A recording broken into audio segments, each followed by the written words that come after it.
राजकीय महाविद्यालय जोधपुर के बीए द्वितीय वर्ष के हिंदी साहित्य के विद्यार्थियों का आज की कक्षा में स्वागत है। आज हम हिंदी भाषा के विविध रूपों के बारे में जानकारी प्राप्त करेंगे। सर्वप्रथम है बोलचाल की भाषा। बोलचाल की भाषा को समझने के लिए बोली को समझना जरूरी है। बोली उन सभी लोगों की बोलचाल की भाषा का वह मिश्रित रूप है जिनकी भाषा में पारस्परिक भेद को अनुभव नहीं किया जाता है।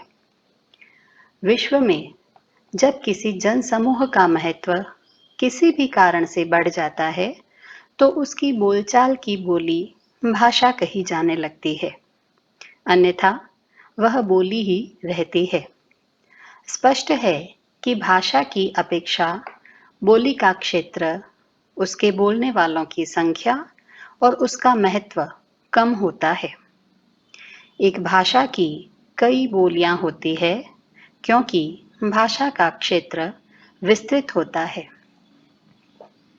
जब कई व्यक्ति बोलियों में पारस्परिक संपर्क होता है तब बोलचाल की भाषा का प्रसार होता है। आपस में मिलती जुलती बोली या उपभाषाओं में हुई आपसी व्यवहार से बोलचाल की भाषा को विस्तार मिलता है।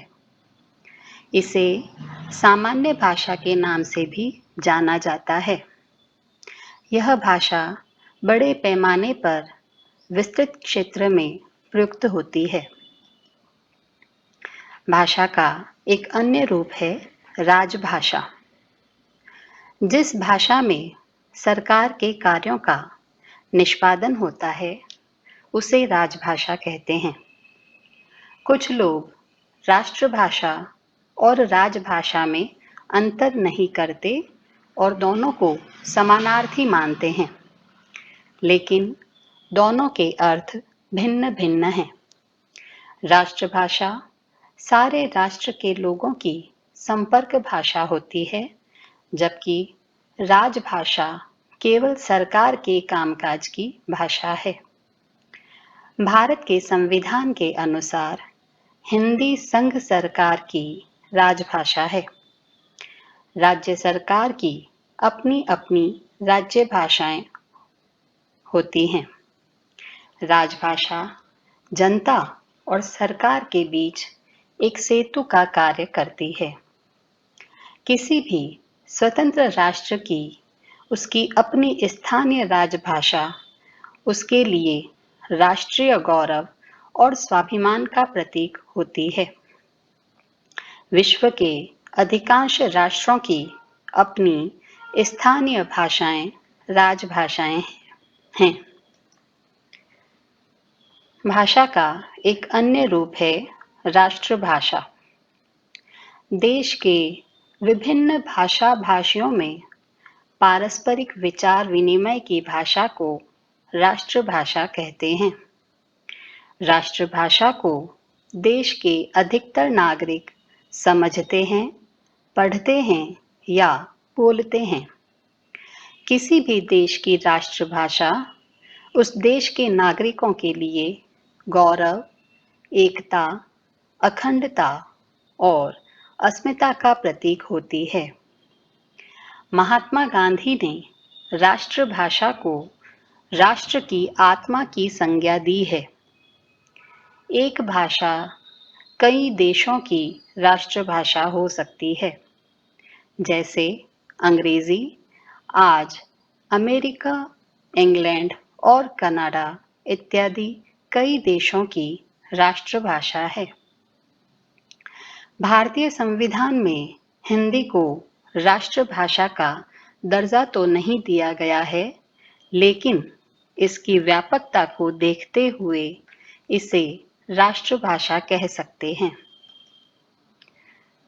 भाषा का एक अन्य रूप है संपर्क भाषा।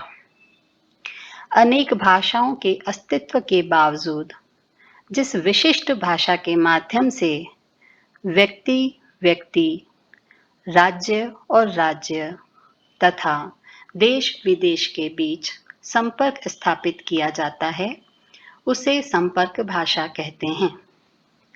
एक ही भाषा, परिपूरक भाषा और संपर्क भाषा दोनों ही हो सकती है। आज भारत में संपर्क भाषा के तौर पर हिंदी प्रतिष्ठित होती जा रही है, जबकि अंतरराष्ट्रीय स्तर पर अंग्रेजी संपर्क भाषा के रूप में प्रतिष्ठित हो गई है। संपर्क भाषा के रूप में जब भी किसी भाषा को देश की राष्ट्रभाषा अथवा राजभाषा के पद पर आसीन किया जाता है, तब उस भाषा से कुछ अपेक्षाएं भी रखी जाती है। जब कोई भाषा लिंगुआ फ्रैंका अर्थात सामान्य भाषा के रूप में उभरती है, तब राष्ट्रीयता से प्रेरित होकर वह प्रभुता संपन्न भाषा बन जाती है।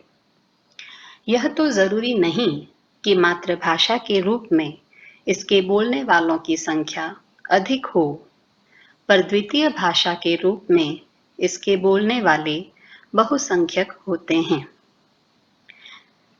आशा करती हूँ कि इस वीडियो के माध्यम से आपने बोलचाल की भाषा, राजभाषा, राष्ट्रभाषा और संपर्क भाषा के अंतर को समझ लिया होगा।